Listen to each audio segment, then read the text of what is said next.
The flashy upscale New York chain of luxury department stores, Barney's New York, will soon feature a line of products made in the heart of the Toledo district. This year, again, we have the good fortune of working with Barney's. Vogue magazine has picked us up and is including our bags that we're doing for Barney's in a What's Hot to Buy this season on Vogue.com, which they're putting a lot of effort now into the internet. BAGS Toledo is taking the creative collaboration of a group of women and turning it into a world-class product worthy of a place besides Calvin Klein, Sissy Rossi, and Alexander Wang. The advantage is that retailers from around the world see us and they contact us. For example, we've been in a very shall I say, up-to-date store in London called Browns of London. It's where people like Elton John shop and a lot of the, the very edgy, up-to-date fashion people shop. And we get contacted. People see our bag. These are the bags that are destined for the bright lights of New York. Over 100 Maya women from rural Toledo have spent many hours making sure that all the stitches are in place and quality worthy of the Made in Belize stamp of approval. The hard work that goes into these products is the women, they first have to do the manual part in the hand weaving, in doing the fabric and the handles, putting the bag together, sewing it. And then for my part, it's a lot of paperwork, a lot of tracking. I have to do a lot of quality checks, distributing the material and collecting back everything, paying out everybody, making sure that everybody is happy with what they're doing and that they understand how the work should be done. The women who are part of this venture come from 10 villages in the Toledo district.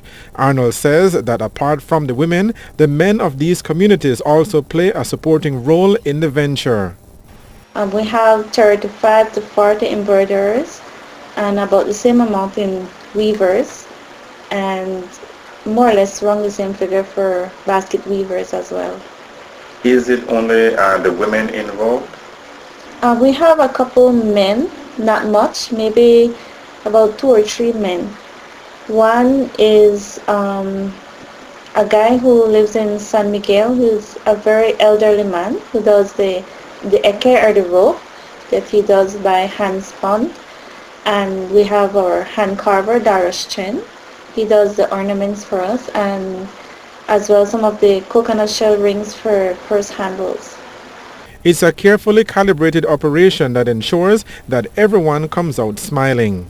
Each village has a group leader, and each village has a group that consists of more or less the minimum from 6 to 13 in the groups. The group leaders would be the one that would come in, and I would have to work with them closely in showing them what to do, and then they would go back to the village and have a group meeting and show the other women what they should be doing.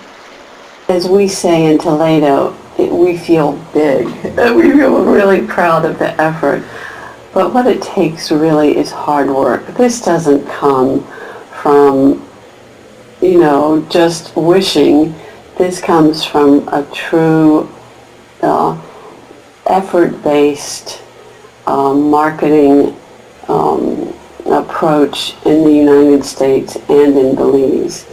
And both Desiree, our executive director, and I work very hard to get our name out. And I can tell you I put in often 12, 13-hour days. Hard work is what it takes to succeed. The payment to the women is calculated on a so-called fair wage basis with the legal minimum wage as a guide. But the managers say the company tries not to pay minimum wages and the women are given as much assistance as they need to ensure profitability. The women are paid upfront cash. As they deliver their product, they get paid for their items. As you know, Belize is not a cheap country to produce goods in. We're also fair trade based and do not underpay our women and feel strongly that with handcraft goods, the time and effort and energy they put into these goods should be compensated for on a fair trade basis. I can tell you by experience that the women look forward to collecting their monies when they bring their pieces because, for example, in August, they have been saving up to send their kids to school, so they basically try to finish their work early so that they can meet the school bills. And to make sure that clients are kept happy, a strict quality assurance regime is employed by BAGS Toledo.